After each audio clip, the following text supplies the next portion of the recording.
21শে ফেব্রুয়ারি 2025 Palta United sporting club ময়দানে ভাষা দিবসের পবিত্র দিনে পলতা বইমেলা ও সাংস্কৃতিক উৎসবের প্রথম প্রচার শুরু হলো সাংবাদিক সম্মেলনের মাধ্যমে। কি থাকছে বইমেলা উপলক্ষে, কি কি অনুষ্ঠান আপনাদের থাকছে? প্রথমেই বলি, পলতায় অনেক আগেই বইমেলা হতো, তারপরে বিভিন্ন কারণে বন্ধ হয়ে যায়। প্রায় 8 বছর বন্ধ থাকার পর আমরা মনে করি যে বইমেলার মতো একটি অনুষ্ঠান, একটি উৎসব অত্যন্ত প্রয়োজন, এবং সেই কারণে তখন আমরা এই মাঠে এইখান থেকে আবার নতুন করে বইমেলা শুরু করি। ইউনাইটেড স্পোর্টিং ক্লাব মাঠ, পলতা 5 নম্বর স্কিমের মাঠ, এই মাঠে আমরা বইমেলা শুরু করি। অভূতপূর্ব সাড়া পেয়েছিলাম স্থানীয় মানুষের, এই ক্লাবের, এই কলোনি কমিটির, পৌরসভার এত সহযোগিতা পেয়েছি। তখন আমাদের মনে হয়েছে যে আমাদের উদ্যোগটা বোধহয় অবশ্যই এগিয়ে নিয়ে যাওয়া যায়। এবার প্রত্যেকটি ভেন্যু বা প্রত্যেকটি জায়গার নানা রকম সুবিধা অসুবিধা বা এগুলোর বুকিং এনগেজমেন্ট এসব থাকে, তো সেই কারণে 2 বছর এখানে করবার পর আমরা নেতাজি সংঘের মাঠে চলে যাই। আমরাই একইভাবে, ধরুন আমি তখন কার্যকরী সভাপতি, পরে সভাপতি, কৃষ্ণবর্মন সম্পাদক, আমরাই এই একইভাবে নেতাজি সংঘের মাঠে মেলা শুরু, এবং পরপর 3 বছর আবার ওখানে। কিন্তু আমাদের বাসনা ছিল কিন্তু এইখানে ফিরে আসা। যদি বলেন কেন, প্রশ্নটা করতেই পারেন। তার কারণ হচ্ছে, আমার মনে হয়েছে নেতাজি সংঘের মাঠ অনেক বড়, রেল স্টেশনের ঠিক পাশে, কিন্তু তারপরেও না সামনে বাজার এবং বাণিজ্যিক অঞ্চল যেখানে, সেখানে সাংস্কৃতিক অনুষ্ঠান পরিচালনা করায় অল্প হলেও কিন্তু অসুবিধা তৈরি হয়। মেলার এটা 6ষ্ঠ বর্ষ।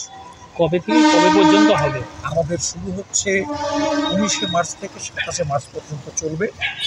এবং যে কথা আমি একটু আগে এখানকার উপস্থিত বন্ধুদের কাছে বার্তা হিসাবে দিলাম, যে আমরা বরাবর যা করি সেখানেই আছি, যে মেলা উন্মুক্ত সব ভাষাভাষী সব রকম মানুষের জন্য।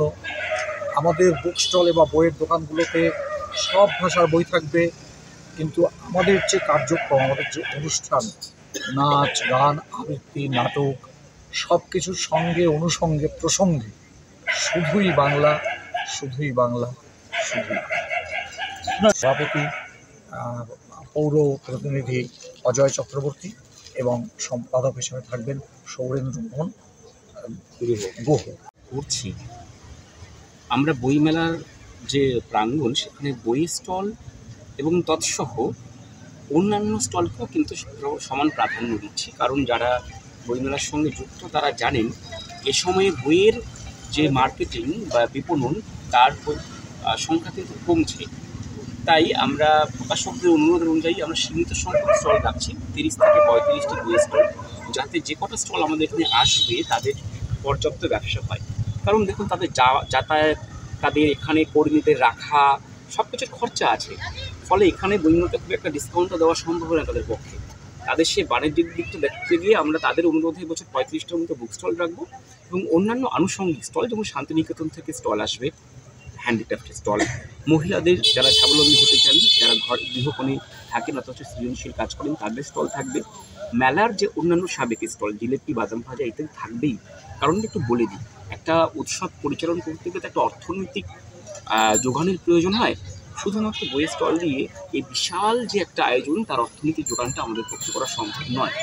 তাই আমরা মেলার অন্যান্য স্টলকে আমন্ত্রণ জানাচ্ছি, তাদেরও যাতে বিপণন হয়, এবং আমাদের মেলার যে স্বাবলম্বিতা, কারণ আপনারা জানেন, আপনারা যুক্ত আমাদের সঙ্গে, বিগত দিনগুলোতে কিন্তু অর্থনৈতিকভাবে আমরা কখনোই উদ্বৃত্তের জায়গায় ছিলাম না।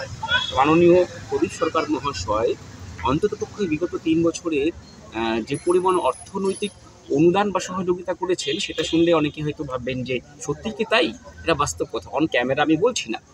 এবং আমরা কে কী করি, অনেক রকম কথা বলতে পারি নানাভাবে, কিন্তু আশা করব এবছর যারা নতুন করে বইমেলার সঙ্গে যুক্ত হচ্ছেন, এবং যেহেতু আমি সম্পাদক হিসেবে বছর থাকছি না, গত 5 বছর আমি ছিলাম, কিন্তু সম্পাদক হিসেবে আমি আর থাকছি না, কাকুও সভাপতি হিসেবে থাকছেন না, কিন্তু কাজ আমরা করব। কর্মী হতে আমাদের কোনো অসুবিধা নেই, কর্মী হয়ে বই প্রবাহী এবং নির্বাহী কাজের জায়গাটা আমরাই চেষ্টা করব। আর একটি কথা কৃষ্ণ কথা সঙ্গে জুড়ে কৃষ্ণদা দিই। আপনার নামটা বলুন। আমি কৃষ্ণ বর্মন। আরেকটা কথা বলে দিই, সেটা হচ্ছে সব নিয়ে মোট 100টা স্টল থাকছে। আচ্ছা, লিটল ম্যাগাজিন প্যাভিলিয়ন থাকবে, একদম। লিটল ম্যাগাজিন প্যাভিলিয়ন থাকবে। হুম। এছাড়া থাকবে কিছু সমাজসেবী সংস্থারও কিয়ক্স বা প্যাভিলিয়ন, কারণ আমরা মনে করি সংস্কৃতি সমাজ সংস্কারক এদের সমন্বয় যদি এক না হয় তাহলে সংস্কৃতিও এগোবে না, সমাজ সংস্কারও এগোবে না। এটা আমাদের মাথায় আছে।